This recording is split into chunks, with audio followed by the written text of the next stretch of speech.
बांग्लादेश जिस तरीके से पिछले 9 से 10 महीनों में तेवर दिखा रहा है, उसके बाद भारत लगातार बांग्लादेश को समझाने की कोशिश कर रहा है, लेकिन बांग्लादेश समझना नहीं चाहता। इसमें बांग्लादेश की और बांग्लादेश की जनता की कोई गलती नहीं है, बल्कि गलती है बांग्लादेश के अंतरिम सरकार और उनके मुख्य सलाहकार की, जिनकी मति भ्रष्ट हो चुकी है। यही कारण है कि वो बांग्लादेश की व्यापार, बांग्लादेश की अर्थव्यवस्था को ताक पर रखने के लिए तैयार है। अब देखिए ना, बांग्लादेश ने फिर एक बार तेवर दिखाते हुए भारत को आंख दिखाने की कोशिश की। इस बार बांग्लादेश ने भारतीय रक्षा शिपयार्ड को दिया गया $21 मिलियन का ऑर्डर रद्द कर दिया है। द्विपक्षीय संबंधों को और गिराने के लिए, इसे और निचले स्तर पर ले जाने का मोहम्मद यूनुस ने पूरा मन बना लिया, ऐसा दिखाई पड़ रहा है। भारत पहले ही बांग्लादेश द्वारा उठाए जा रहे कदमों को लेकर गुस्से में है, जिसके जवाब में भारत ने पहले बांग्लादेश के साथ ट्रांसशिपमेंट समझौते को रद्द किया।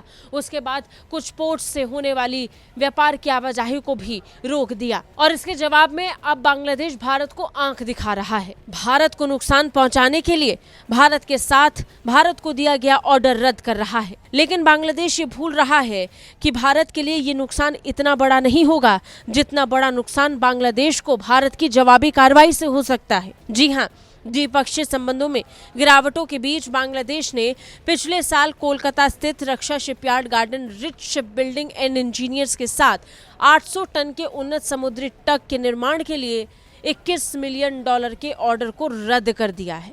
यह अनुबंध, जिसमें 24 महीनों में 61 मीटर लंबे तट का डिजाइन, निर्माण और डिलीवरी शामिल थी, रक्षा खरीद के लिए नई दिल्ली द्वारा ढाका को दी गई $500 मिलियन की ऋण सहायता के तहत दिया गया पहला बड़ा सौदा था। उसी सौदे को बांग्लादेश ने रद्द कर दिया है। बड़ी बात यह कि भारत इससे भी मुनाफा नहीं कमाने वाला था। भारत ने भी ये जरूरत के हिसाब से बांग्लादेश की जरूरतों को ध्यान में रखते हुए इसे मुहैया कराया। भारत ने $500 मिलियन का ऋण सहायता के तौर पर बांग्लादेश को दिया था, और उसी के मद्देनजर ये सबसे बड़ा ऑर्डर था, जिसमें $21 मिलियन का भारतीय रक्षा शिपयार्ड को ऑर्डर दिया गया था। यह अनुबंध नौसेना प्रमुख एडमिरल दिनेश के त्रिपाठी की 4 दिवसीय बांग्लादेश यात्रा के दौरान हुआ था, जिसे अब बांग्लादेश ने रद्द करने का फैसला किया है। बांग्लादेश को जो करना है वो कर रहा है। बांग्लादेश एक के बाद एक भारत के खिलाफ फैसले लेकर बांग्लादेश को अपने दुश्मन बनाने के संकेत दे रहा है। भारत इसे बखूबी समझ रहा है।